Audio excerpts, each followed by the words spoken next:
Chapter 106. So, a perception event has occurred. Skyhope has been reduced to rubble. My mother, father, grandfather, and all my other relatives have been killed. My fiancée has been killed. The girl I love has been convicted of the crime of animancy before getting taken watcher knows where, and as a result I have been under investigation as a potential witting or unwitting accomplice for the past 3 months.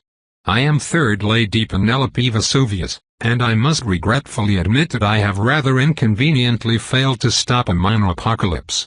At this point, I'm tempted to turn it into a major one. They took Vida away before we could even celebrate my birthday together. It could be worse, I suppose. I have not been implicated for the crime of animancy, despite most certainly being guilty of it.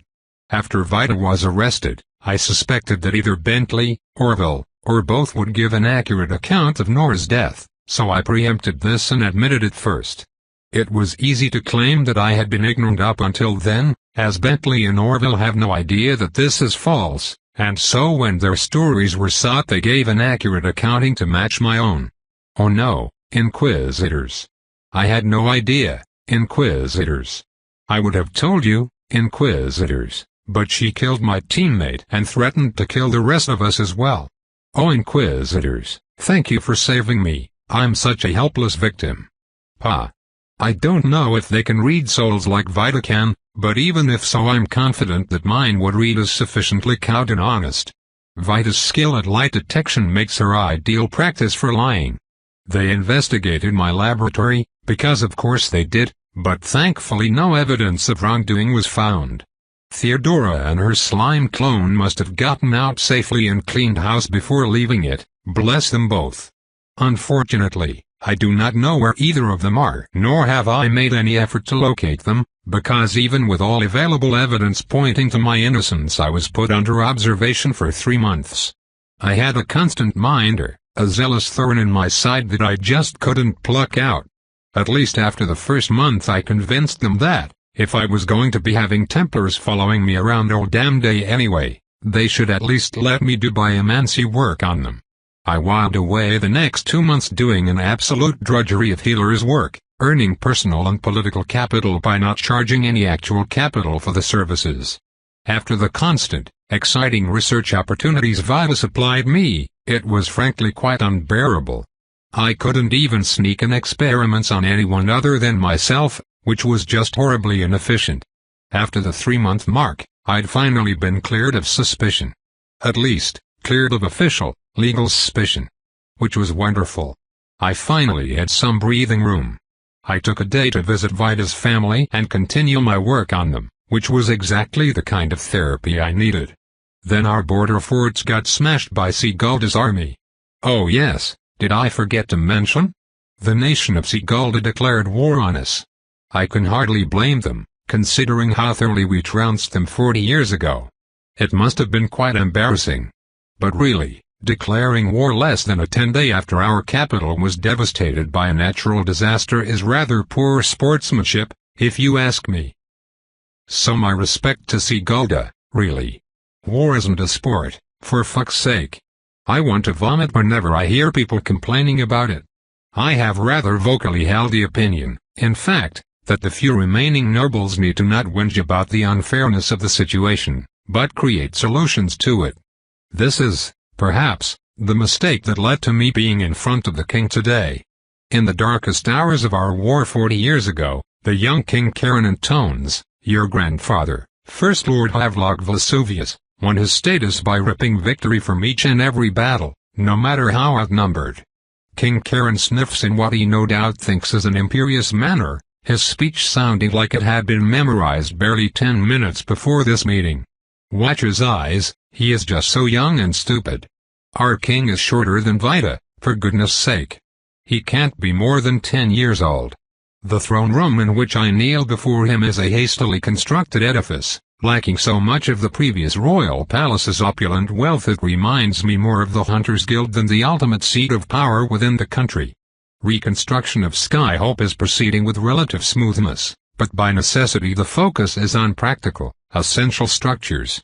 No one has the assets to make anything for the sake of aesthetics. As Sky hoped, ha ha, The perception event has brought the rich low. The center city was not merely residential and governmental, it contained the largest banks, the entirety of our minting system, the most expensive land, the vast majority of our metal. The degree to which this act of terror brought our country to ruin cannot be overstated. It is therefore to you, the king continues, that I have decided to give the honor and duty of protecting our grand country on the front lines. You will be promoted to. King Karen glances hesitantly at one of the Templars flanking him. Not royal guards, not even tactical officers, but Templars. Flanking the king. It's a disgrace, but of course the royal guards were in the castle when the perception evented. The army, traditionally controlled by nobles, was argued to be a less neutral force in terms of guarding the young king, and for some fucking reason everyone actually fell for that. Now the Templars have the king's ear, acting as protectors and servants while dictating nearly every word that comes out of his mouth. Strategic Brigadier General, my king, the Templar whispers to him. Strategic Brigadier General, he parrots, and to be given command of 3,000 troops with which you will meet the enemy army in battle, to achieve victory for Vodka. Shit. 3,000? 3,000 fucking troops? Is that all they can spare me? I've read the scout reports, the advancing army has at least 4 times that number. Victory would be yours, I promise, the words empty but necessary. How many tactical officers will be granted to me, my king? Unfortunately, with our capital vulnerable, we have none we can spare. I very carefully keep my face blank. A lady does not whine, no matter how much this is obviously a ploy to get me killed. No tactical officers. This is nothing less than suicide. The worst part is, I can't even call it out for the lie it is. They have the appearance of a legitimate backing for this decision. Our army is effectively gutted, our fighting force either busy with keeping the peace in the city or busy being dead. The majority of our officers, both strategic and tactical, lived in the center city, so it need not be said what ended up happening to them.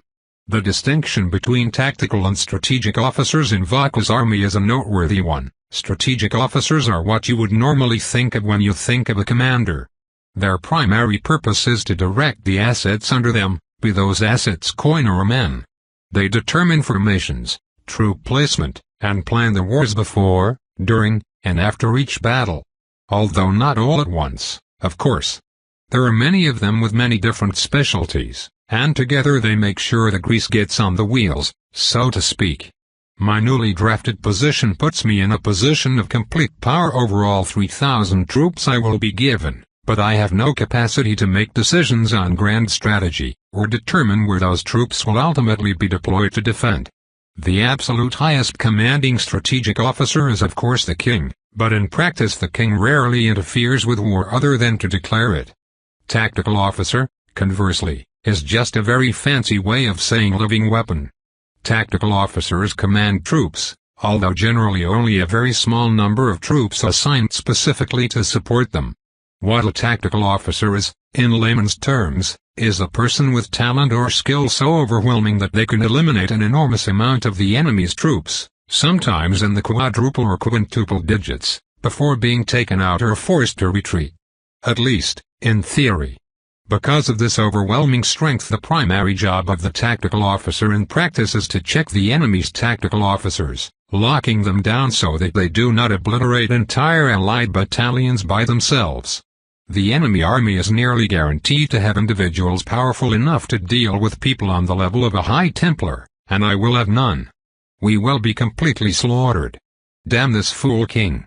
I've been very careful to play nice with the Templars, to actively oppose the rare voices that correctly call them out on the obvious power grabs they have been making. The entirety of this perception event ended in their favor, suspiciously so, but without an actual means to check their rampant growth I believed it would be better to ride it higher. Yet still, they have it out for me. Why? How much of Vida and I did they observe without us noticing? Or do they have some other problem with me? I see, I continue, placing none of these thoughts on my face. If I may make a request, then, I would like to include as many standard troops in the brigade with skill in thermomancy or aeromancy as can be spared. Once again, The king glances at the Templar. They hesitate, no doubt weighing the lives of valuable mages against the threat of making it obvious how unreasonable this deployment is. They are not calling this a suicide mission, even though it is, so they can't justifiably deny me the assets I request unless they are needed elsewhere. I picked Thermomancy and Aeromancy because of their particularly limited usefulness in the recovery efforts. In the end, the Templar nods at him. Granted, the king declares as if it was his own idea. I already hate this child. I wonder if any of the Templars are fucking him. Would they care if he doesn't even have pubic hair yet? I would bet money that some of them have been ordered to seduce him as part of their normal duties, or at least ordered in that way where it is never said but it is made explicitly clear that it is expected nonetheless. I'm nearly tempted to take that path to power, especially considering how pathetically easy it would be, but even I have some standards. That can be a concern for after I make it out alive, of course. I quell my furious thoughts, trying to plan a way to do that while the rest of the meeting washes over me. I exit the temporary throne room with my mind ablaze, letting my feet take me over the still shattered streets to where I have been told to report and meet my officers, all of whom have substantially more qualifications and experience for this position than I do. Honestly, who drafts a soldier directly into the rank of general? It's madness. I'm sure that they are none too happy about that, but if I'm lucky, the fact that the mission is obviously suicidal will give them someone to be angrier at than me. 6 days later, we march. Moving an army across Verdantop is a slow and messy business. The roads are not designed to hold 3,000 people in formation, but advancing through the forest would be obvious suicide, so the roads are the only option. Perhaps I could escape to the forest alone, live there as Vida enjoyed doing, but I doubt I would survive without her. Sigulda's army has taken a relatively direct route towards the capital, smashing our border forts and leaving small garrisons in the towns along the way, nearly all of which surrendered immediately rather than putting up a fight. The distance between Sigulda and Skyhope is quite vast, but even if the army marches straight towards us with a single force, they run next to no risk of being surrounded. The forest acts as a natural barrier. We are stuck using the same roads they are, roads that they built before we conquered their lands. As such, I see no reason to run my brigade all the way towards their army. I take the first defensible clearing I can find, a large, broad hill about 3 days away from the capital that gives us an excellent vantage point of a natural chokehold that is the road. As places to make a last stand go, it really isn't bad. If not for the lack of tactical officers, it might have even been a valid position from which to take on a superior force. Probably not, however. The drop in already low morale hits with a physical weight when we see the army of 12,000 approaching us. I've known from the start that we stand no chance if our forces clash, but the sheer volume of human bodies approaching us, all with the dark skin and white hair of the Sigdians, feels like the match being lit on my funeral pyre. They stop, thank the Watcher, rather than immediately charge up the hill. I can only assume they are taking the time to decide on the optimal method of dismantling us. On the way over here, I thought of only 2 ways to survive the situation in anything approaching an acceptable outcome. One of them, however, would require that I deny the person I have spent so long ensuring that I become. That, I will not do. I give my orders to the commanders under me, at least half of which involve methods of negotiating ideal terms of surrender in the event that I am unable to do so myself. Even if things go poorly, we can bring value to our country by burning our supplies, destroying our weapons, and allowing ourselves to be captured as prisoners, which must then be guarded, fed, watched. It's not a noble sort of value, but it is value. Then, I descend down the hill alone, bearing a flag of parley. This does not at all seem to surprise the Siguldans, as they have seen a lot of surrenders this campaign given the sorry state of our military. When I reach the bottom of the hill, a group of riders on what I believe are horses of all things move out to greet me. Horses are not often used in Vaka, as while they are competent and intelligent beasts of burden, their speed is not suited to force, and their capacity to defend a rider against monsters leaves a lot to be desired. Various giant insectoid creatures tend to be vastly superior, as while they cannot move as quickly they have both superior offense and defense, as well as the capacity to grow chitin, which can be harvested to provide valuable materials. The main rider's helmet plumage implies he's an officer of some importance, at least, so I suppose I can take solace in being taken somewhat seriously. Hail! The officer greets me from a distance, he and his guard stopping a respectful distance away. I am a G.S.H.D.F., speaker for the Great Sigdian Army. I am 3rd Lady Penelope Vesuvius, I respond, Brigadier General of the Vakia Army and highest-ranking commanding officer of the troops behind me. I am here to negotiate terms.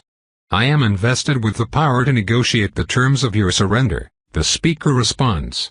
I shake my head, letting the exhaustion I feel seep into my features. I have my pride, I tell them. I will negotiate with your commander. The speaker glances at one of the men beside him, who gives a subtle signal with one hand.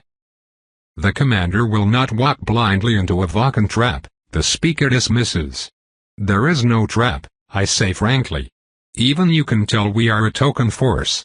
I have a matter to bring to your commander, one that a speaker cannot guarantee. Allow me to parley with him. You will tell me of this matter, the speaker demands bluntly. If it is determined to be worth the attention of our commander, then I will relay it to him. I allow myself a small sigh. I am here alone because I do not merely seek surrender, I admit. I seek political asylum. I am willing to trade military intelligence for my personal safety. The speaker sneers down at me, as if personally offended by my willingness to assist him. I will inform the commander, he says simply, and the riders depart. After about an hour, the entirety of which I spent standing alone between two armies, riders once again come out to meet me. The speaker glowers down at me as he makes his demands. You will consent to be put under guard by our war masters. You will consent to being searched. You will consent to being bound. Then, you will consent to being taken to our camp, where you will speak to the commander. I grit my teeth, but nod. I can hardly blame them for not taking any chances. I consent. The war masters, I assume, are their equivalent of tactical officers. 2 men flank me, standing slightly behind me where I cannot see them without craning my neck. Then I am searched, quite intrusively, I might add, although at least it was done by another woman, and finally my hands are bound like a common prisoner to prevent me from casting spells. Then I am led behind the horses towards the enemy's camp, wishing I had not introduced myself with my family name, as in retrospect it is likely not one that garners a lot of positive feelings from Sigdians. The command tent is large and relatively obvious, and the commander inside is surprisingly young, likely only a year or two older than my dear departed fiancé. He's a plain-looking man, round-faced and beardless, whose most notable feature is his slightly narrow eyes, crinkled with crow's feet in a way that implies he does a lot of smiling. And indeed, he greets me with a wide grin as I enter the tent, introducing himself as Commander Khurshid Rao. Please forgive all the security, Commander Rao requests pleasantly. Your offer of intelligence is of the kind that tends to seem too good to be true, as I'm sure you understand. You nobles of Vakia are many things, but prone to treason is not one of them. You would be surprised, I answered dryly, putting a quirk of a smile on my face and making sure to carefully adjust my seating position to best frame my body. Loyalty is not what it once was in my country. We have fallen far. So it would seem, the commander agrees. Although I mean no offense. No offense is taken. I would be happy to give you whatever assurances are necessary. For my part, I feel it difficult to betray a country that worked so hard to betray me. I was sent here with a force that a single one of your war masters could likely wipe alone. We have no defense against you, no capacity to even slow you down. The reality of my situation is that I am not here to fight you, Commander.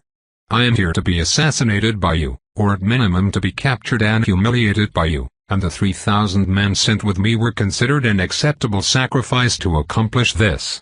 That is heinously dishonorable, if what you say is true, Commander Rao agrees. And so in light of this realization, you have decided to abandon your nation? A nation as corrupt as Vigor does not deserve to exist, I say frankly. Is that not the very reason you are here, Commander? He nods, slowly, and I take that as permission to continue. I lean forward as I speak, a genuine intensity reaching my face. Vigor rots from within. Our capital has suffered the greatest humanitarian crisis in the history of our nation, and those that should be protecting our people are using it to squabble for power instead. I will have no more of it. He shows genuine interest at that, and I feel confident in pinning down his personality. The man is an idealist, one that truly loves his country not out of blind devotion, but out of love for principles that he works to uphold. I spend the next 3 hours speaking with him, dripping enough relevant military information to prove my value while I spout agreeable platitudes relating to his personal philosophy between the occasional flirtatious pose or phrase. He then requests that we speak together privately, as I both expected and dreaded that he would. He takes me to his quarters, leaving the War Masters to vigilantly guard from the outside, and the entire time I act like I'm just as eager and aroused as he clearly is, despite not feeling the tiniest spark of attraction for this man. He has quite a fine bed for one that needed to be dragged all the way from battlefield to battlefield, so at least it will be nice to lie down on it for a while. It's going to be a little difficult to get my shirt off with my hands bound together like this, I comment, as jokingly as I can muster. Oh, but I like the bindings, Commander Rao responds with amusement, drawing a knife as he sits down next to me on the bed. Besides, you won't be needing your uniform if you're defecting. I refrain from protesting as he carefully draws the knife along my back, avoiding cutting me as he shreds my clothing piece by piece. This seems to be something he has quite a bit of practice with, so I can only assume I'm not the first prisoner he's used this particular brand of foreplay on. I'm no fool, after all, for all my social maneuvering, I am a prisoner, but it is at least the highest grade of prisoner that I could reasonably expect. Better to be bound in Sigulda than dead on the road. Being trapped in bindings is the opposite of how I prefer to enjoy intimacy. But there was never any chance I was going to enjoy this in the first place, so it hardly matters. The knife finishes divesting me of my clothes, and then he removes his own, taking his oh-so-annoying time, which obligates me to act like I'm interested while he does it. The man opts to start slow, at least, sitting beside me and holding me in his powerful, toned arms while I just wish he was my scrawny little Vita. A dull thump sounds on the outside of the tent, quickly followed by a second one. Rao scowls, raising his voice to snap at his men. "What's going on out there?" he demands. There's no answer. He gets up, knife in hand, and I watch with immense satisfaction as he peeks his head out of the tent, his dark face getting ever so slightly paler. "Oh, thank fuck," I sigh. "It's about time." He looks back in the tent, and I take a deep breath of satisfaction, doing my best to memorize the look on his face. "What did you do?" he breathes. "I slaughtered your army, obviously," I answer. "You?" He tries to lunge for me, but stumbles, falling to the floor as the strength leaves his limbs. The knife clatters to the floor, and with some difficulty I manage to pick it up, hold it between my knees, and saw away at the bindings around my hands. "It's funny," I comment idly, flexing my fingers. "It took me quite a while to decide to try this. It's just so ingrained in my head that I can't use my talent on people, certainly not a communicable version of it." I pluck his coat from the floor, draping it around my shoulders for some basic modesty. It doesn't fit at all, but I like the style of it. Rao coughs, blood splattering out of his mouth. Smiling, I step past him, opening the flaps of the tent to let in beautiful sunlight and the agonized wails of the dying. The War Masters on either side of me are motionless on the ground, blood pooling in their mouths and leaking from the butt of their gambazons.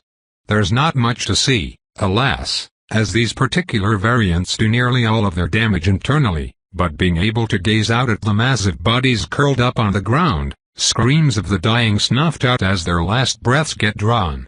It sends a shudder of pleasure throughout my body. It worked. What is this? Rao moans uselessly. "Disease, you fool," I chide. "What, have you never been sick before?" Anyway, as I was saying, It's been ingrained in me since I was a little girl to not do this. But then I realized something. This is war. You declared war. Don't you know what that means? I grab Rao by the chin, twisting his head ever so slightly to face me. I must admit, now that he's paralyzed on the floor with blood seeping from between his teeth, I find myself substantially more aroused. Not that he is in any shape to continue where we left off, of course. It means I can kill as many of you as I want, I tell him, grinning because I no longer have a need to hide it. I can kill 12,000 people and watch them die, and not a single person will hate me for it. They'll praise me. They'll actually praise me. He responds by vomiting more blood, which is such a conversational non sequitur that I can't help but laugh at it.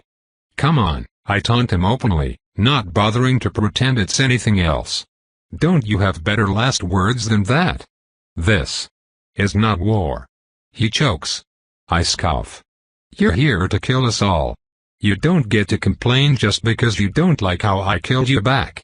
You're inhuman, he manages to get out. I grin. Even in death, he's a flatterer. Not yet, I don't think, I tell him. But I'm working on that.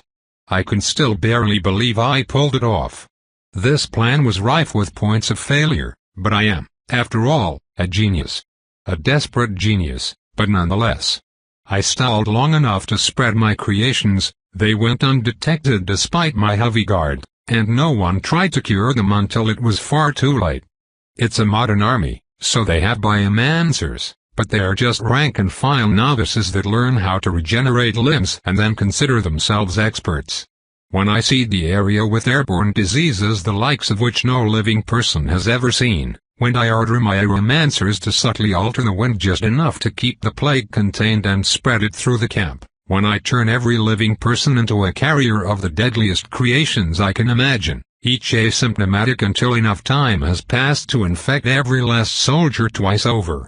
Well, it doesn't matter how quickly the biomancers can grow your finger back, at that point. This army held men and women powerful enough to fight toe-to-toe with Gildra the Annihilator, with Brahm the Ubiquitous, with every last tactical officer that may have survived the Mistwatcher's wrath.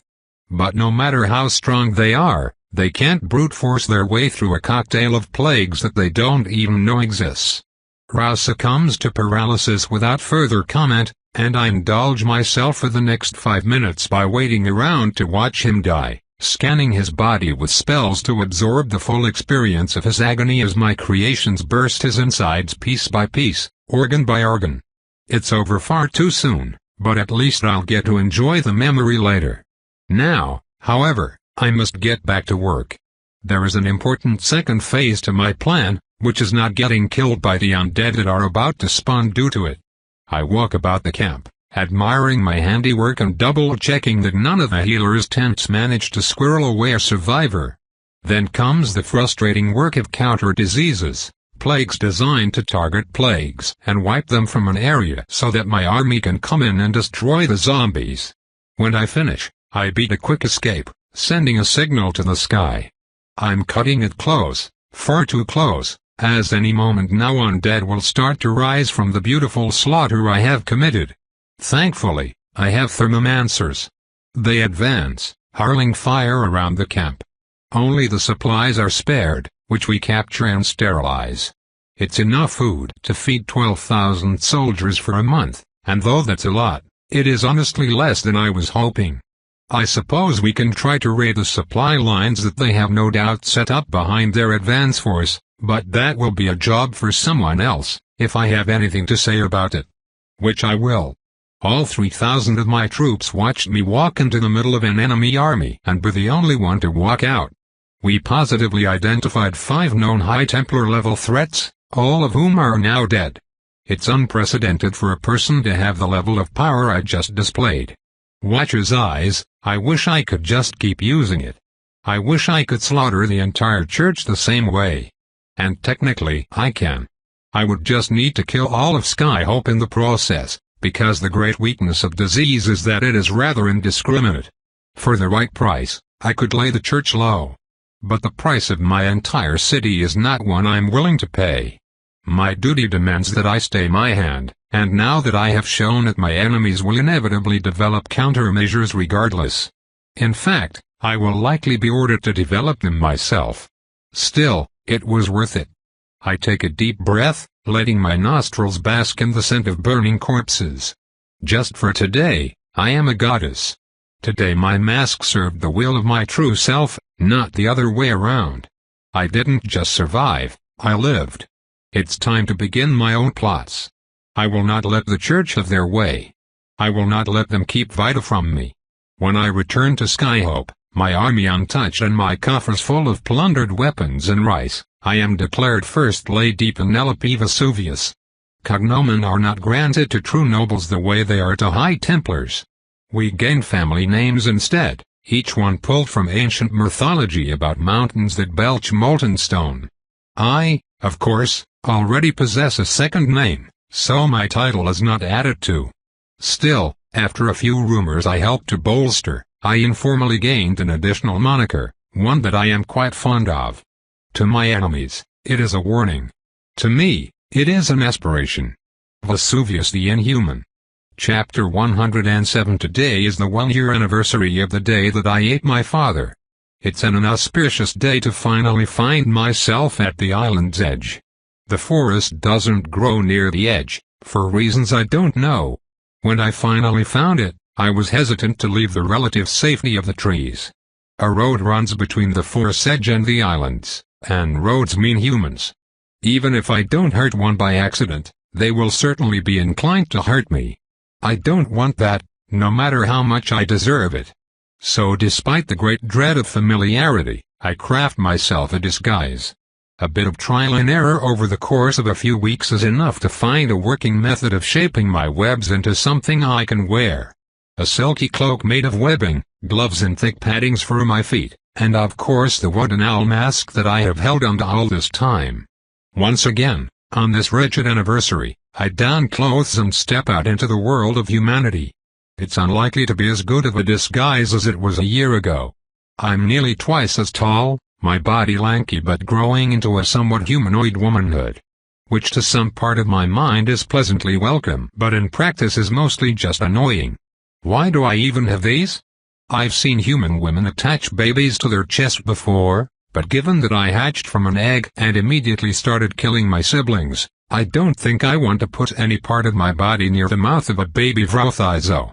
I have to use webbing to bind up the deposits of fat growing on my chest or they flop around painfully as I move, putting more strain on a back that is already doing its best to accommodate 4 shoulders and 6 recently grown 2-foot-long quills protruding from either side of my spine.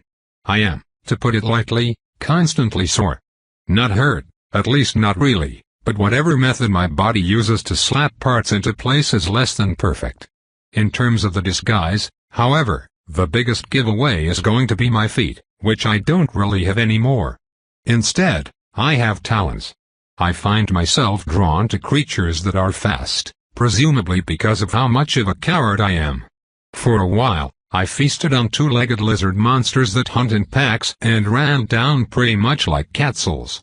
But then my feet started to morph disgustingly, my toes thickening, the big one moving backwards like a thumb, my claws elongating to tear through anything I might try to grasp with them. The total length of my foot started increasing as well, and I suspect that if I did not stop eating my prey I would have found myself unable to use my heel as anything but a knee. I don't like that. I don't want to be a freakish mash of parts. I want to be a person. At least the quills I grew can be pressed flat against my back, making them relatively easy to hide. The creatures I feasted on before growing them could shroud themselves in darkness, absorbing heat and light from the surrounding area. I ate them, initially, because I noticed that the creatures didn't eat anything. They somehow got their power in other ways. I hoped I could find a replacement for my own hunger, but that didn't work in the slightest. Still, through trial and error, I think I have figured out when my body alters itself, if not how or why. 2 conditions have to be met in order for my form to change. I must eat a single kind of creature repeatedly, and the creature must have some sort of trait that my body does not currently possess in an equal or superior capacity. When I feast entirely on tiny, Non-magical mammals, for example, my body doesn't seem to change. These also happen to be the kinds of creatures that taste particularly unsatisfying, which I do not believe is a coincidence. They still suffice, and that is what matters. Despite the churning of my fears, I exit the forest for the first time in a year, finally making my way to the edge. I glance down at the islands, the mist below them, at the unfathomable distance between us, and I feel underwhelmed. Still, something about the vaguely novel experience of gazing down instead of up holds my attention, and I start to walk along the edge, part of me hoping the stone I stand on will crumble and send me tumbling off. Memory is a funny thing. I'm not counting seconds, so I have no idea offhand how long it has been since I started walking.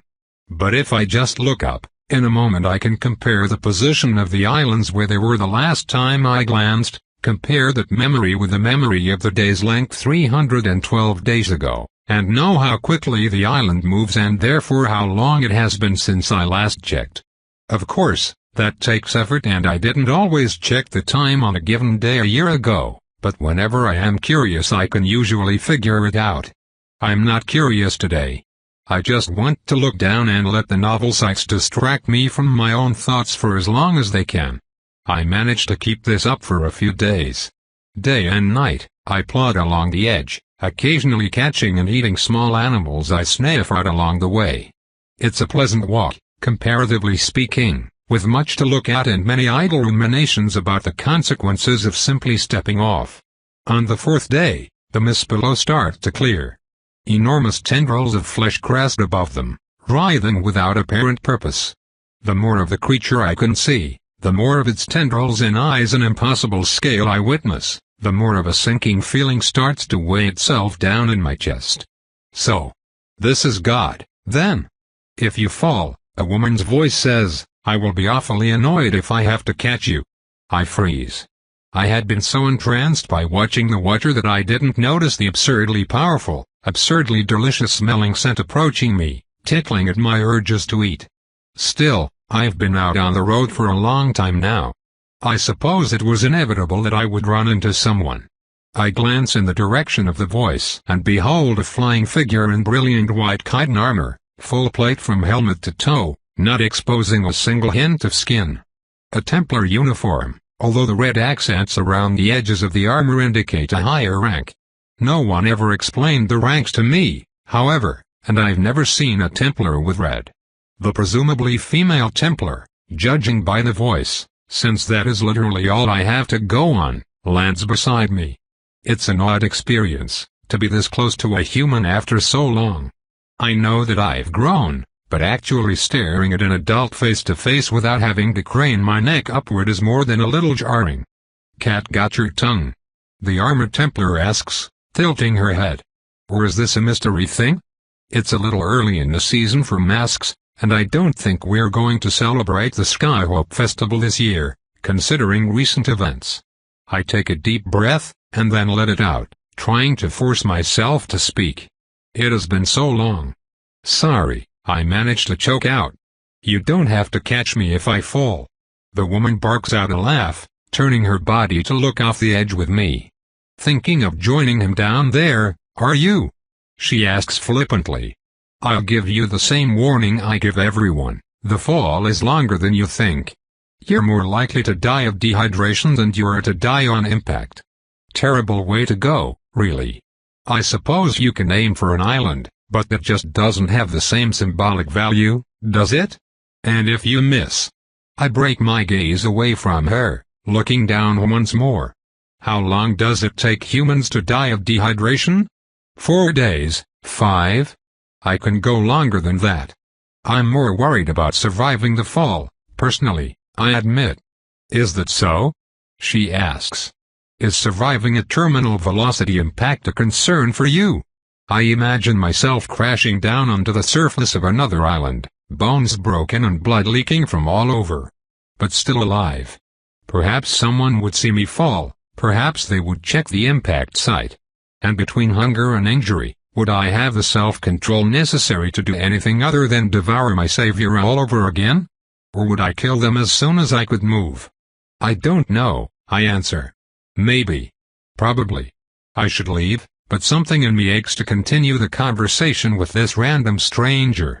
I keep my gaze locked on the slithering tendrils of God, trying to let my mind wander rather than focus on how much danger I'm putting her in for my own whims. Is it blasphemy to be unimpressed? I ask. The Templar looks up, staring at me again before letting out another chuckle. She sits down cross-legged at the edge of the world. No, I don't think it is, the Templar says. Abnormal, perhaps, but there's nothing wrong with that. I don't think the Mistwatcher gives a shit if you're impressed, he only cares if you succeed. So no risk of blasphemy here, but if you jump, well, that's certainly a fucking sin. You can't just opt out, or what would be the point of the challenge? I nod glumly, flinching a little at the Templar's vulgarity. August always taught me to never swear, but I suppose it is certainly not my place to correct the Templar. Industriousness, I quote, remembering the name of the virtue. The Watcher smiles on the studious, the strong, the creative, the tireless. We must each do our part to develop ourselves and our community into one we can be proud of. You've been to your fair share of sermons, the Templar says, nodding approvingly. Yes, sometimes in life we must give up on a hopeless task. But to consider yourself hopeless is to believe you know better than the Mistwatcher, than the very being that created you. Whatever your burdens, they are yours to bear. You do not get to cast them off by fleeing into death. I sigh, sitting down next to her and dangling my feet over the edge, careful to smooth my cloak under me to not catch it on the uneven rock. I press down my urge to attack her, to eat her. It's always there, but I don't have to listen. I want to believe that. To trust that I can live without fearing myself. Isn't it just a matter of time, though? I will always be the monster that killed August, that got shown the greatest kindnesses anyone could ask for and ruined them all. How could I ever trust myself not to hurt anyone? You shouldn't be alone, the Templar says. You're clearly a bit caught up in your own head, but I can't be the one giving you a reason to live. I'm not a preacher, just a warrior. Do you have anywhere you can go? No, I answer. Nowhere. Then go to church, the Templar instructs. Even the most heinous of people will find forgiveness if they seek it in the many arms of the Mistwatcher. It won't always come in the form you want it to, but you will find it. So long as you truly desire salvation, so long as you are willing to work to change yourself, you can. I manage a humorless laugh. I suppose if there's one thing I'm good at, it's finding myself changed, I answer dryly. Good, the Templar answers simply. If you stick to the safety of the roads, the first major town is just over 100 miles that way. A long walk, but you couldn't have made it all the way out here if you weren't tough enough to survive it. I swallow, hating myself for even considering it. And if I don't follow the safety of the roads? I ask. She laughs. 28 miles that way, she answers, standing up as she points. It's a small village, not even a town.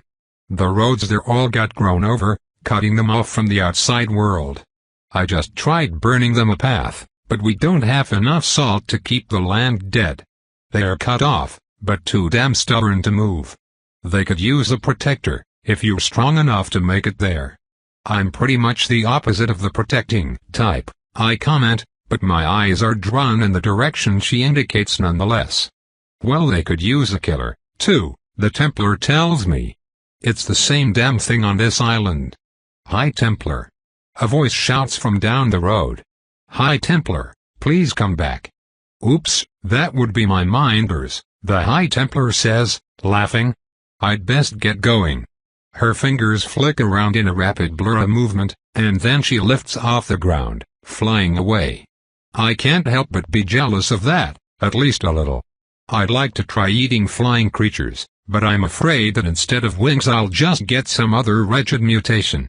I don't really have any way of controlling it. The last thing I want is to replace my mouth with a beak, and find myself unable to speak. But wait.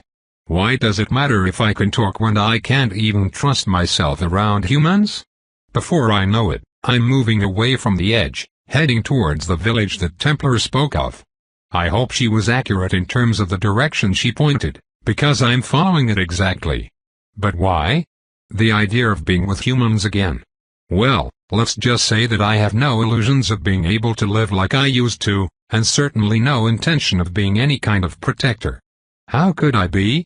No, if I'm being honest with myself, there's only one reason I'm going. I'm just really, really lonely. I miss August. I miss Sharif. I miss all the kids I used to play with. I even miss Claretta and Fulvia, no matter how painful those memories are. If I could just apologize. No, there would be no point. Seeing me again would only make their life worse. It would be yet another sin. But still, I miss them. I miss everyone. The 5-minute conversation I just had felt like filling a hole that was drilled through my heart. I need someone to talk to, or I'll go crazy. That's what I've been missing. Ugh, is this what you meant, Vita? Is being human just going to give me more cause to put humans in danger? I can't get those words out of my head. Enjoy being human. As if I could enjoy anything after what happened that day. Yet still, I feel that ache to be with them well up in me. My feet continue to walk in the direction I was shown. It's dark by the time I first smell humans, and despite my sedate pace, my heart thuds rapidly as I make my way towards them. The forest here is dense, the ground damp and soft. Vines curl between the tops of trees, brambles clog the ground between trunks. My silk coverings are tough and don't suffer damage, but it's still slow going. I often have to claw or bite myself a path forward. Still, the flora isn't purely an annoyance.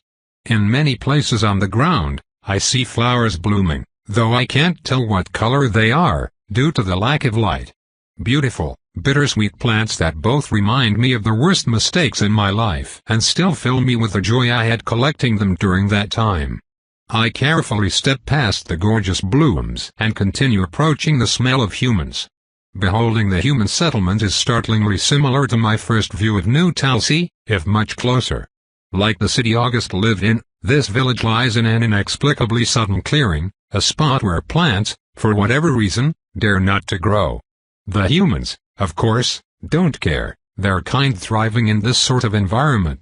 The stone buildings sit haphazardly around each other, one or two glowing quietly from the fire within, but most are dark, the people inside sleeping. I don't have the courage to enter the clearing, but I watch and I wait. All night. Morning comes soon enough, my own torpor speeding along my perception of time. As the humans start to stir, I retreat away from them, busying myself with admiring flowers which happen to be brilliant shades of yellow and orange, and hunting down a fresh supply of rodents to ensure that I am as in control as I can be. It's okay. It'll be okay. I won't hurt anyone. I just have to go over there and say hi, and then, I don't know.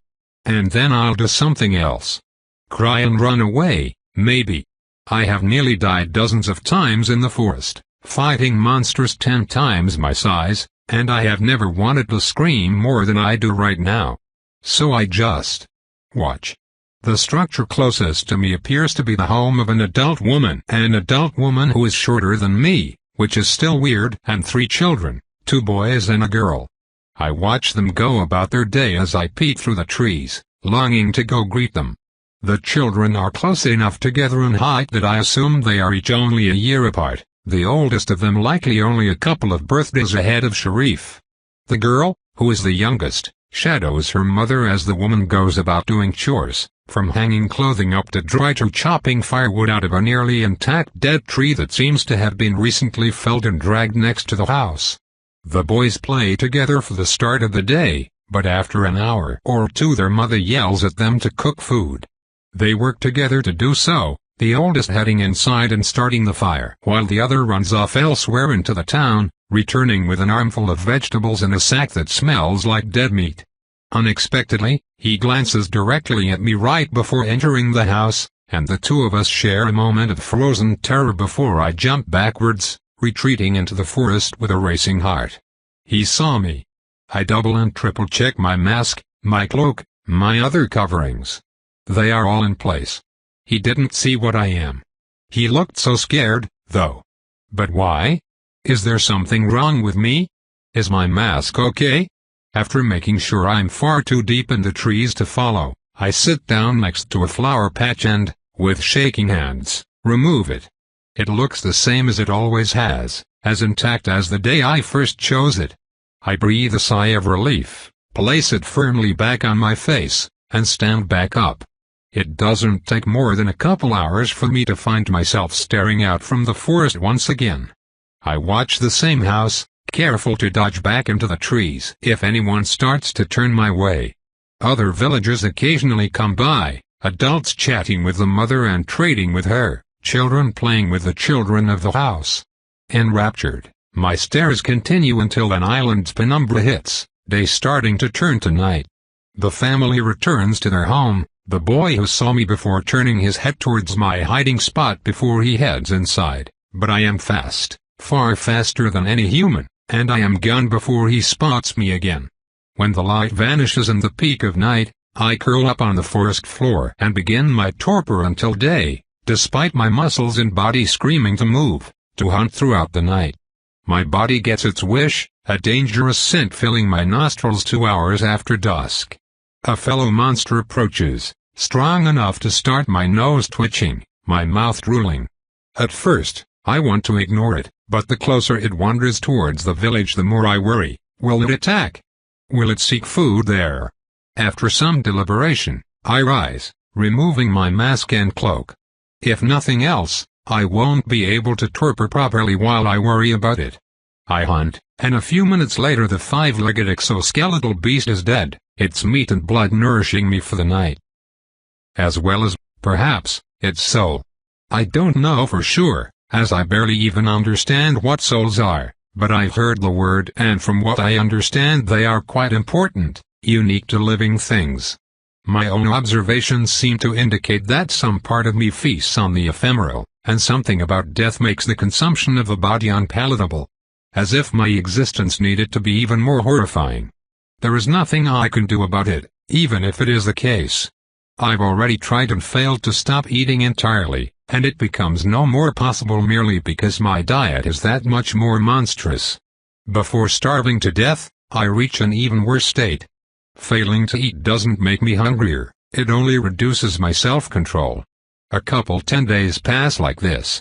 I watch the villagers during the day, most commonly the house with a mother and her 3 children, but I take many vantage points from around the circumference of the village, longingly soaking in the vicarious companionship.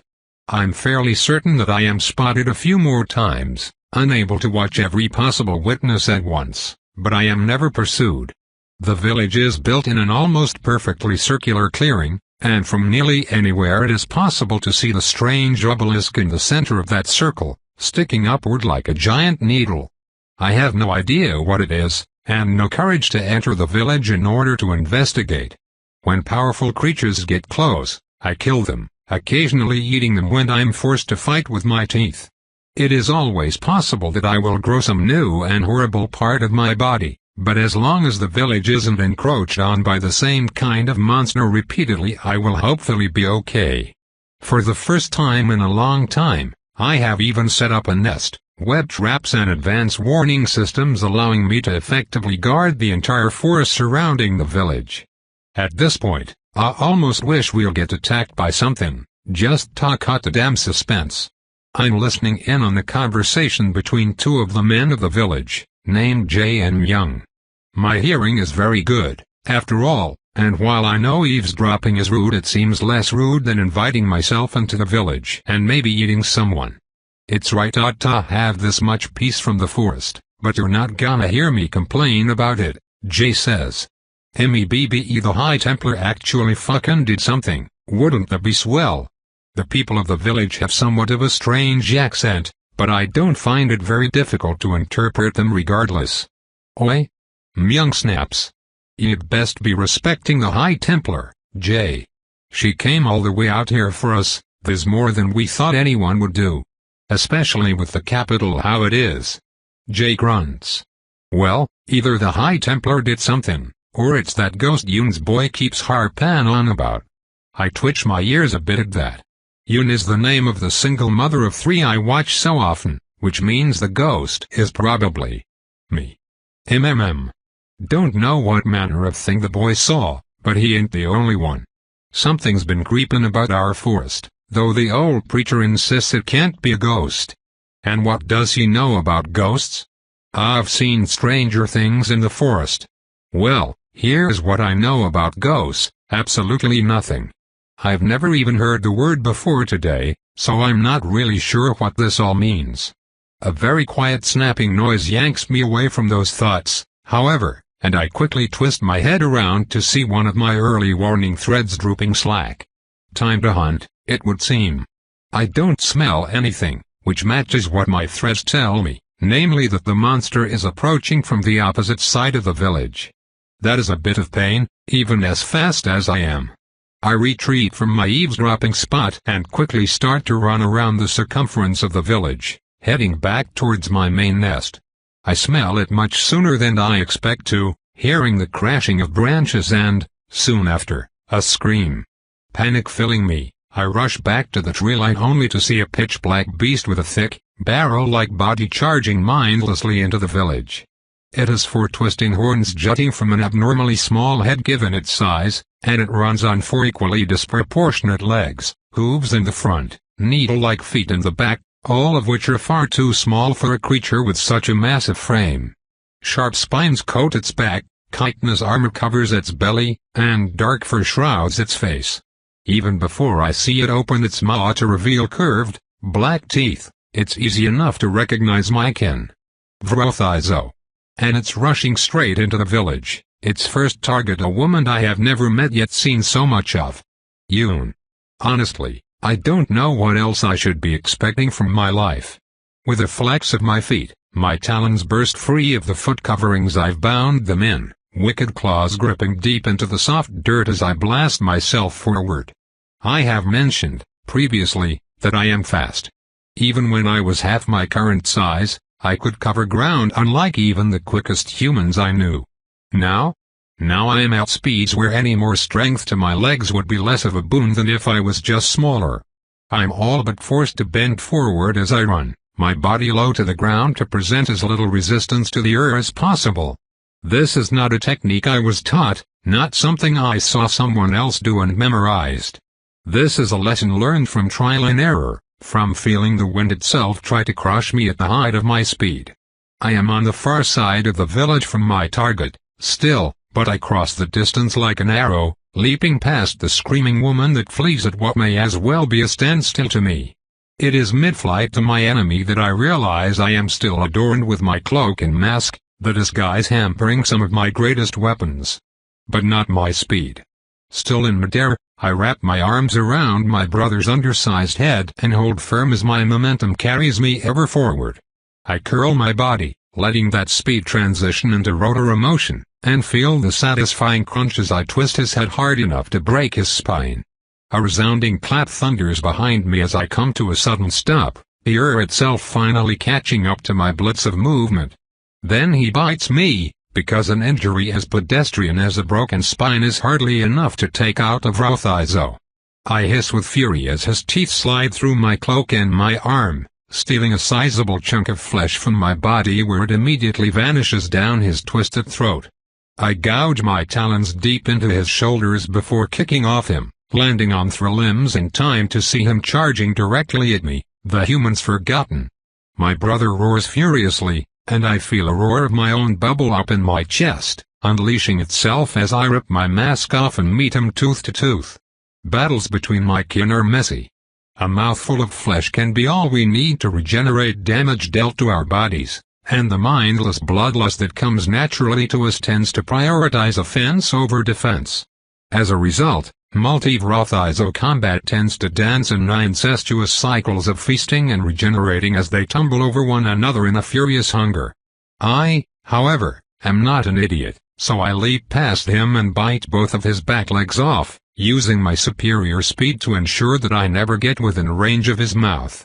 The black blood wets my throat as glorious meat slides down it, though I'd prefer even a squirrel to this abomination of uncomplimentary, disparate traits. He may be powerful, but any meal would be better than one of my own kin. Not for any misplaced sentimentality or compunctions against cannibalism, but for the simple fact that fellow Vrothizo just do not taste very good. Still, meat is meat. It takes many bites to finally feel one taste like ash, but then it's done. My head snaps towards the villagers immediately, instinct driving my eyes to search for my next meal. I spot them clustered together, weapons pointed my way, and children moved far from the scene of the battle. Very carefully, I resist the urge to devour them all. I close my eyes, take a deep breath, and calmly stand up, chin dripping black. They watch me, faces hard, every muscle in their body tense and ready to fight for their lives. I stare at them. They stare at me. A few of them actually smell quite powerful, but not powerful enough to pose me any real threat. Based on the look on their faces, I think some of them know that. Sorry, I manage to choke out. There's no response. My body tries to blush, but my skin and blood are the same color, so it isn't at all visible. Oh no. I can't believe I took off my mask. I just didn't think I would be able to win without, my mask. I quickly look around, relief flooding through me as I spot my mask intact on the ground. I rush over, leaning down and putting it on with shaky hands. Sorry, I mumble again, not sure what else to say. Sorry. My talons are showing. There's a huge mouth-shaped hole in my cloak, revealing my extra pair of arms. They can see me. They know what I am. I screwed up, I screwed everything up. Tears welling up behind the wood covering my face, I turn and sprint back into the forest, leaving the terrified villagers behind. I run and run and run, finally collapsing next to a ring of red flowers. I'm just so stupid. I could have fought without my fangs, I could have kept away from his head, That woman was so close to getting eaten, I didn't have any time to think, and I had to get it away from her, and I'm pretty sure she's alive. She's alive. I saved her. That's worth it, right?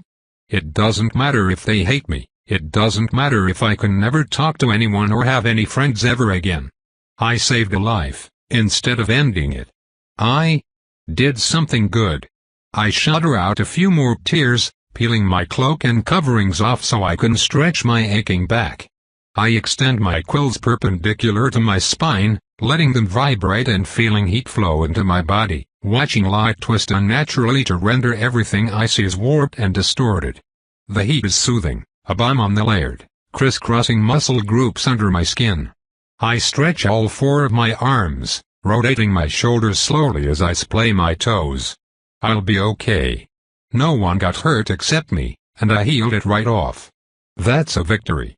I imagine, in my head, August smiling down on me, telling me I did a good job.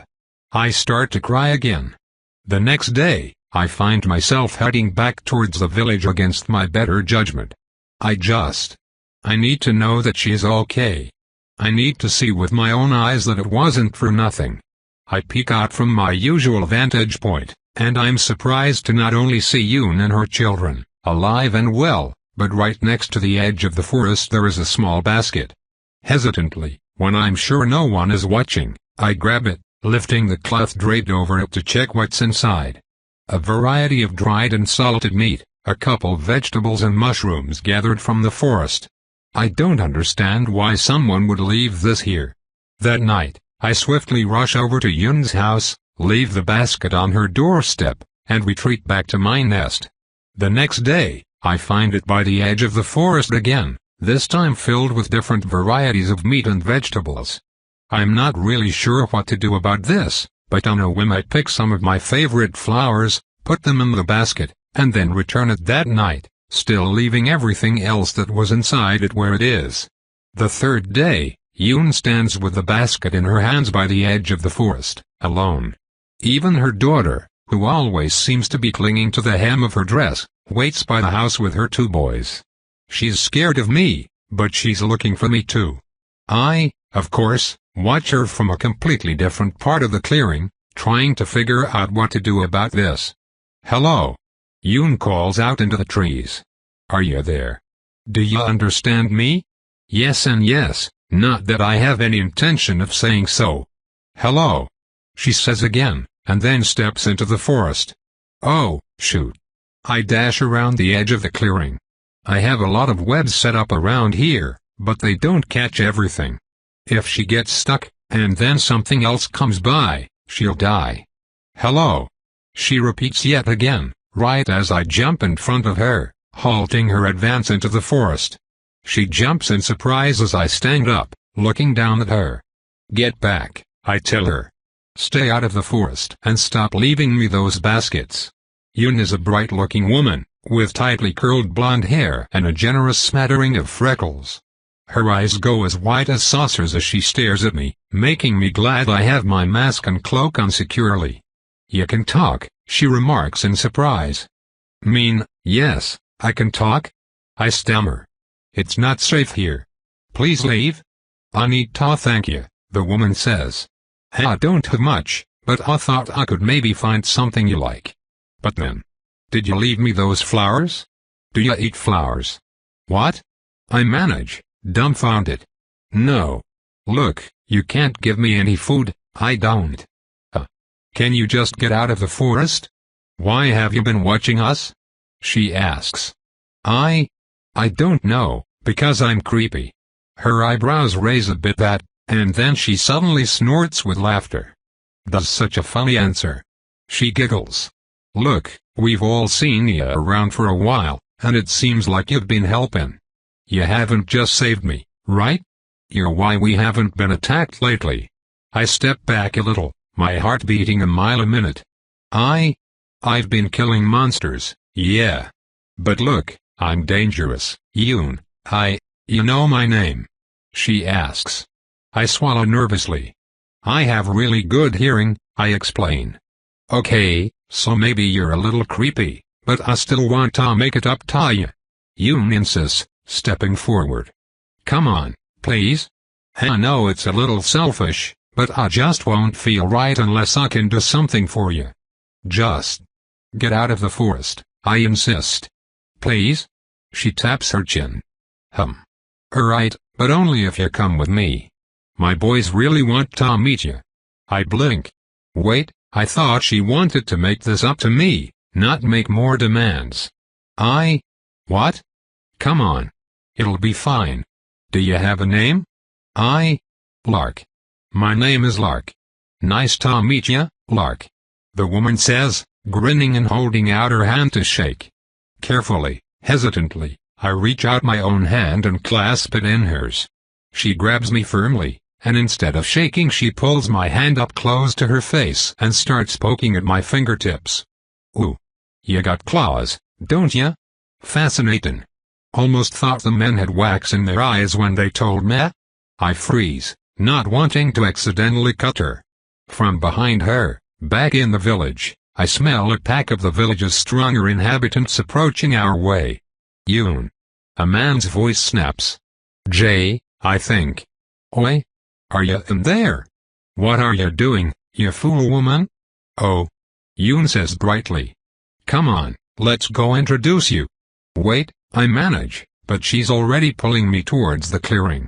I could stop her, but I don't. The two of us exit the forest together, meeting 4 men and another woman from the village, all with weapons drawn. Don't worry, everyone. Yoon says cheerfully. I'm perfectly fine. You should all meet Clark. Watch his saggy tits, Yoon, that's the fucking Vrothizo. Jay snaps.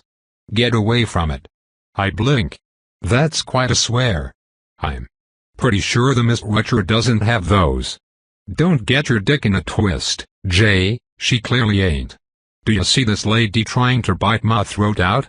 You didn't see it fight, Yoon, they ain't the fucking lady. Get over here. Sorry, is it okay if I speak for myself? I managed to say.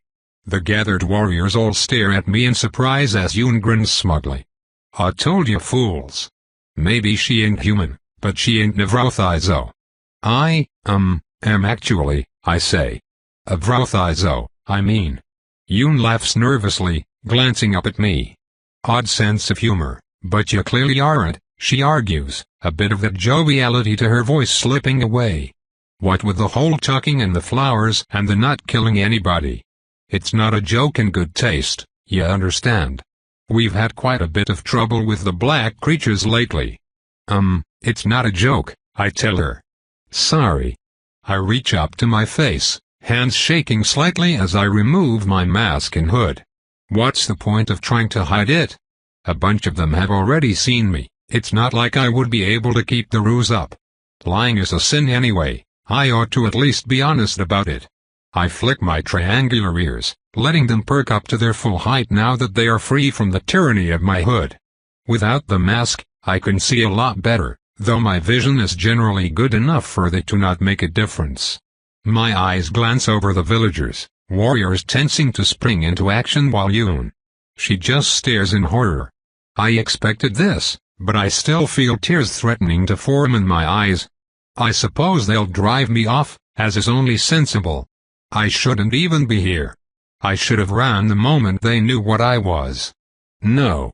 I should have never approached this village in the first place, never put them in danger of getting close to my fangs. Yoon steps away, finally doing the smart thing and slowly backing towards her village warriors. Although she does not do the smarter thing and just run. You fucking believe me now, Yoon? Jay growls.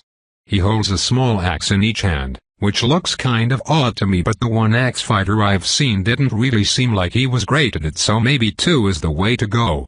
Ah. But she saved me, Yoon breathes. She gave me flowers, Jay. She can talk. Despite her protests, she still retreats behind the others. If you ask me, that makes this thing more dangerous, not less. What do you want from us, Hiveric beast? Nothing, I answer. I'm not going to eat you or anything, if that's what you mean. Or at least I don't want to eat you. Who knows if I will. Then what are you doing here? I clutch my 2 hidden arms close to my chest, trying to seem smaller as my other hands fumble with my mask. I should not be here. I know that. I knew that, and yet. I just wanted somebody to talk to, I admit quietly. Well, we talked, Jay snaps at me. Now leave our village alone. We don't want you. Now Jay, don't go speaking for everybody, a voice from behind the warriors insists. They glance backwards, spotting the older man approaching us. Just looking at him makes me think of August, which is less than pleasant, but I still immediately recognize the distinctive hat on his head, emblazoned with a human eye. I bow my head respectfully. Hello, preacher, I murmur. Greetings, young one, the old preacher says, nodding back before addressing the other humans. Friends, I don't see a monster before me. If you do, your eyes are worse than an old man's. People come in all shapes and sizes. Is this the first time you've all spoken to someone that isn't human? They're right, I blurt out before anyone else can. I'm dangerous. I should just go. Hands clasped behind his back, the preacher smiles ever so slightly. No one is stopping you. And yet here you still are. Tell me, how old are you, child? I feel myself blush again, but it wouldn't do to lie to a preacher. I'm just over a year old, sir, I answer honestly. That certainly gets a round of surprise. Most humans my age would still be crawling in diapers, whereas I'm taller than over half the people here. Well, you're certainly the politest young woman your age I've ever met. What is your name? Thank you, sir. It's Lark, sir. Lark, he repeats. A beautiful name. Do you have any use for an old preacher, Lark? I swallow. Am I really doing this? Am I really making this mistake again? Am I going to put these people in danger? And yet, this is what I was told to do. August trusted the church. Rather than a mistake, maybe this is me finally listening. A Templar I met on the road told me to seek one out, I answer. She thought I was human, but it still seemed like good advice, I guess. The preacher nods pleasantly. All people are welcome in the embrace of the Mistwatcher. No matter how far away you're from or how odd you look. Come along. Gregory, please, J presses, though he and everyone else still steps out of the way as I approach the preacher, almost in a trance. You can't bring that. I mean, the kids are all perfectly fine, and liable to stay that way, Preacher Gregory insists. I told you there was no ghost. And now we see it's just a young lady that has already spent 20 days with us very much not hurting anyone. The opposite, in fact. The Church of the Mistwatcher welcomes all, J. That seems to end the conversation, as there are no more protests while I silently follow Preacher Gregory towards the center of the village. There, next to the ever-present obelisk, is a large wooden building, easily the biggest in town. It's not difficult to guess why, considering the carved tentacle motifs. It's the local church, and it is designed to seat the entire village inside it at once. The preacher takes me inside, and I'm a bit surprised to see how different it is to the only other church I have entered in my life. It's very humble, containing very little other than wooden walls, pews, a podium, and 2 side rooms that I can only assume the contents of. Only once we are inside, the door shut behind us, does the preacher address me again. "So what brings you to me, Lark?" he asks. I don't have an answer for that, not really, so I stay silent as the old man slowly sinks himself into the nearest pew, relaxing considerably as he rests his old bones. I remain standing, not really sure what else to do other than try to control the nervous twitching of my quills. The last thing I need is them ripping open the back of my cloak. Which, despite the strength of my webs, they can absolutely do. Another fun fact about my quills, they make sitting down a pain in the ass, almost literally. I have to splay them out a little or they poke into whatever I'm sitting on. Gregory seems to notice my hesitance to answer, so after a bit of an awkward silence he speaks up. "Stop me if you know this already," he says agreeably, "but a preacher has many duties. The first is of course to guide their community as a whole. We lead sermons, gatherings, and so forth. We handle the affairs of the church in places like this, where we are small enough that one man can do the job. And these things are what most think of when they think of a preacher. But to me, I think there is a more important duty we possess. We are not just someone that preaches, we are someone that listens. It is our job to guide, not to judge. Any sins you admit within this hall are not forgiven, Lark, but neither will they be held against you." I remain quiet for a while, but this time Gregory does not offer any other words to fill the gap. Which is what I need. Because I already know what has to be said. I know what August would want me to do. I just have to stop being a coward and do it. One of the 5 virtues, I say softly, is forgiveness. That is so, the preacher agrees. I chew over my words for a bit, before coming out with them. "That seems horribly wrong to me," I tell him firmly. I know that I'm not even remotely in a position to question the Mistwatcher's teachings, but I can't see how that's true. I can't see why that should be true. There are so many things that no one should be expected to forgive me for. It's wrong. It's wrong to think about the fact that those people could meet me in a supposedly perfect place, if I just what? Learn my lesson? Try really hard. That's not perfection. That's unfair to them. I don't. I trail off, putting my mask back on out of instinct more than any real reason. I want to say more, but the words escape me. Preacher Gregory waits patiently to ensure that I am done, and then he answers. "Why?" he asks. "Why is it unfair to expect people to forgive you?" I stare right at him, steeling myself for this. I have killed 8 people, I admit to him, by eating them. My method for this involved biting their limbs first, in an attempt to keep them alive for as long as possible while I did so. 2 of my victims were a married couple. They had a 6-year-old son. I forced the man to watch me slowly kill his wife before eating him as well. Another victim was a man that loved me like a daughter, that I fooled into thinking I was someone I'm not while I killed people he knew. 2 more people I managed to keep alive, because one of them was a biomancer that could regenerate limbs. I held her captive along with 1 other victim, ate their arms and legs, waited for them to regrow, and then ate them again over the span of multiple months. I watch him throughout my explanation, keeping my eyes glued to his face. The old preacher is good at not showing emotion, but there's slips of it that get through. Fear. Disgust.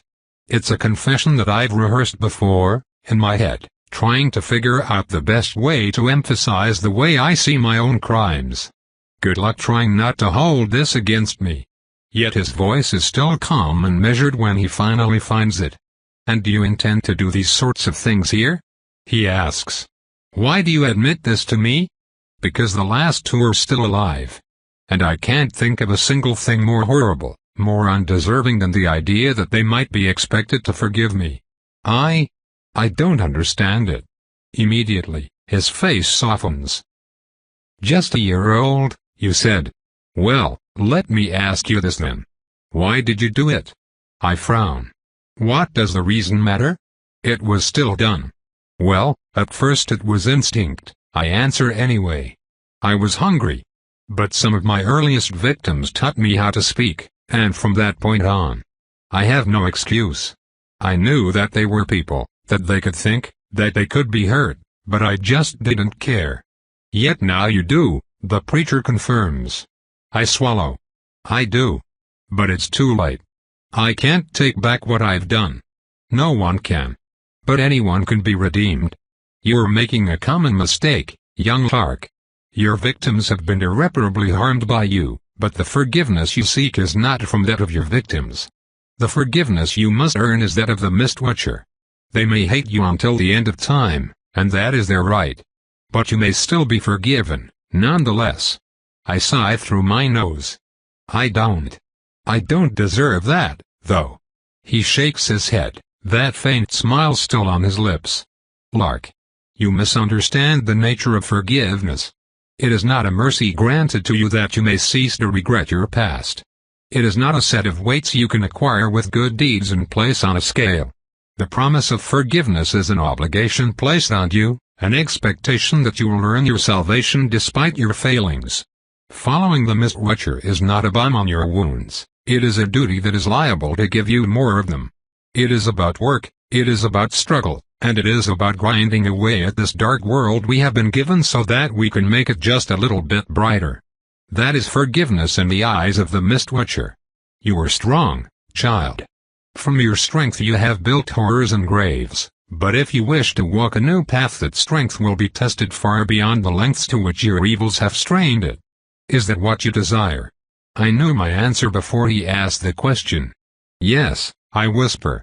He smiles wider, creases bending deeper around his eyes as the expression blooms across his face. Then welcome to our community, Lark. Those words were not met with approval when they were shared with the rest of the village, but to my surprise they were not gainsaid either. For the next few days, I was a constant bundle of panic, afraid to get close to or talk to anyone. I attended church, and after church I retreated to the forest. I killed monsters that got close, sequestering myself away until the next day, the next time all the villagers gathered in that one room and I tested my ability to ignore my instincts. And I'm afraid to fool myself with arrogance, but in those times I barely felt them at all. It's always there, in the back of my skull, but I don't think about it. Not when the preacher is talking, not when lines of people glare at me as they exit the wooden place of worship, and not throughout the night as I guard the sleeping village, sitting next to the obelisk in the center so I can smell an approaching threat from any side. The obelisk is such a curious structure, feeling smooth and hard to the touch like glazed pottery or crystal. The fifth night, I don't smell a threat, but I do smell something I never expected to approach me. Yoon's middle child, the boy who saw me before anyone else, sneaks out of his home. Hien is his name if I recall correctly, and I always do. I debate leaving, but I don't. Again. He walks directly up to me, though he keeps a solid 8 feet of distance. Which is almost funny to me, considering how absolutely pointless that caution would be if I actually intended to hurt him, but even the thought of intending to hurt him is enough to ruin any amusement. Does your mom know you're out here? I ask him. He winces a little at the question, but quickly puffs out his chest to give his counter-argument. I'm as old as 5 of you, he asserts. If you're old enough to be out of the house at night, I am too. I suppose that makes sense, I agree, smiling behind my mask. But in my defense, I don't exactly have a house. Oh, he says. An awkward silence stretches between us for a while, but soon enough the boy blurts out what he came here for, with a bluntness I rather appreciate. Mapa was killed by a Vroth, he says. Last year. I nod slowly. Did they get him? I ask. Huh? Did people kill the Vrothizo that killed your dad? I clarify. Oh, he says. Yeah. Good, I say. Again, quiet stretches between us, punctuated only by the occasional absent-minded scuffs of Hyun's boot against the dirt on the ground. You're a Vrothizo, he says eventually. Right? Yeah, I confirm. So, why do you think it's good that we killed one? Well, I answer, if a human killed your dad, would you want them dead? He frowns, thinking. Yeah, he decides. Well, there you go then, I tell him. Again, we stare at each other for a while. I glance up, not that there's much to see with the solid stone of the island above us dominating the view. Nighttime is so much more boring than the day. I'm about to say something else when a dangerous scent tickles my nose, indicating that I have work to do. Hey, I've gotta go, I tell the young boy, who is 5 times my age, as I stand up, ready to rush off and kill the monster that had the unfortunate idea to wander too close to this village. Thanks for saving Mom, Hyun blurts out. I thought you were creepy when I first saw you, but you're not really. I smile at him, then I turn and run away. Things start to pick up from there. I get a little bolder. A few days later, some of the men are taking axes to trees at the periphery of the clearing to knock them down. It's a long and careful process, by the looks of it, and I watch them for a while before working up the courage to do something. When the two of them take a break to drink some water, I approach the tree, lean down, and bite through the trunk.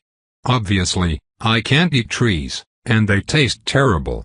But my teeth slide through the bark and wood as effortlessly as they slide through flesh, and soon I have a big block of the tasteless crap in my mouth which I spit out to quickly take another bite. In a fraction of the time, the tree is ready to fall, and I ease it down in my arms before setting to trim the branches. The woodcutters gape open-mouthed at me throughout the entire process, which I can't help but be a little bit amused by. Slowly, over the course of months, my reputation starts to improve. People start to get used to me. And I start to get used to them. I still wear my cloak and mask almost everywhere, but I have normal clothes as well, and people don't always react with fear when I remove my disguise. When I hunt monsters, I don't just kill them and take the corpses deeper into the forest. I bring them to the village, letting the butcher prepare what's left for others. I can hunt a lot, all day and all night if I choose to, allowing me to build a surplus of food for a village which has always struggled with that. Yoon apologizes to me, ashamed of being afraid, and as time passes I let myself believe she is a friend. A very silly friend, who works hard to raise her children more or less alone, who insists on repeatedly pulling my hood down to play with my ears, and who once kicked Jay in the testicles for saying rude things about me. Which was mostly embarrassing, and I wish she hadn't, but is certainly charming in a very Yoon way.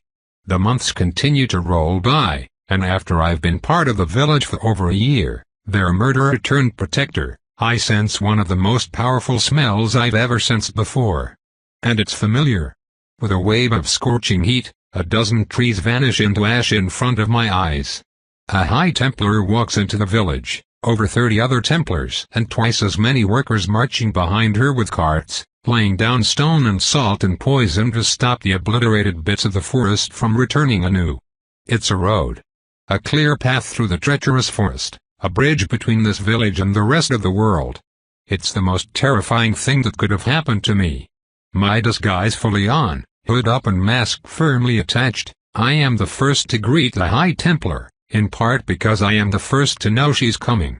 She waves as I approach, a smattering of other villagers gathering behind me. Well, hey there. The High Templar greets me. You're the owl mask girl. I see that you have not even remotely changed your fashion sense in the last year. The mask has sentimental value, I tell her. Greetings, High Templar. Hold on a tick, Yoon murmurs as she sidles up behind me. You never told me you Noggled the Annihilator. I never told you that I ate 10 people either, I think to myself. That stayed between me and the preacher the whole time I've been here. Anyone who knows anything about Vrothizo could probably look at me and figure out that my diet was heavy on humans for a while, but no one here knows that, or if they do, they keep it quiet. Although, in this case, I have a good excuse for keeping quiet. I have no idea who Gildra the Annihilator is, I say honestly. But I did meet this woman on the road once. Yeah, and I did my good deed for the day talking you out of jumping off the edge, Gildra laughs. And you apparently did your good deed for the year keeping this village alive. Honestly, when we left I figured everyone here would be dead within the week. Excuse me, Jay growls. We are clearly fine, and we would have been fine without you or your pet. Wouldn't be, Yoon snaps at him. I just mean, what the fuck is a High Templar doing here now if she thought we were fucking dead? He grumbles. I wrinkle my nose under my mask, flinching a bit at the heavy language. The High Templar doesn't get a chance to respond to the vulgarity, though, as our answer soon limps up to present himself. Gildra, Preacher Gregory greets warmly, his arms outstretched. I see my bird made the journey after all. Gildra takes off her helmet, revealing a bald, aged face, plates of worked metal shining in her skull where hair would otherwise be. She accepts the offered embrace, grinning right back at our preacher. It did indeed. I even got to read your letter, after command faffed about with it for 2 months. It's the grand curse of the High Templar that people are always insisting I have better things to do than go greet an old friend. What news is there of Skyhope? Gregory asks. Well, it's still a donut, but after nearly 2 years we're starting to get our shit together.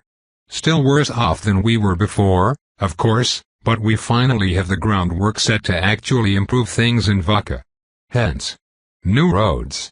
Welcome back to the wider world, unnamed village that shows up on not a single map.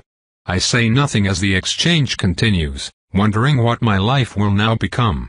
I'm usually disguised just because it makes people more comfortable, but I do often enjoy being able to stretch all 4 of my arms when the mood takes me. And my feet, well, those tend to be obvious unless I uncomfortably bind them up like I have now. With the road, though, strangers could enter the village at any moment. People I don't know, people that will rightfully hate me on sight, and if those people are important it could hurt the village for them to know that I'm accepted here, at least mostly. So, Gildra says after more chatting with Gregory. About the end of your letter. Is this the one you were talking about? To my utter terror and befuddlement, I find that she's pointing at me. It is indeed, High Templar, my preacher confirms. Yeah, she sure feels like one. My whole body tenses. He told her? This whole time, has he just been waiting for an opportunity to bring me to justice? I guess I don't blame him. Right? I don't deserve what I've been given here, nothing I've done makes up for anything. But still I don't want to die. I don't want to have to fight anyone. Why does it always end like this? I didn't even mess up this time. At least not yet. Sorry, what does log feel like? Yoon asks. Your Templar candidate, Gildra answers, grinning the same grin she's had plastered on her face since removing her helmet. She's certainly fucking strong enough to be one, I can tell that much. I blink. What? She is, Preacher Gregory confirms. But more importantly, I vouch for her character. Since meeting her, I have found Lark to be nothing but careful, understanding, intelligent, and morally minded. What? You'll need a detachment placed here to protect you, if she is gone, Gildra insists, ignoring Jay's indignant protests.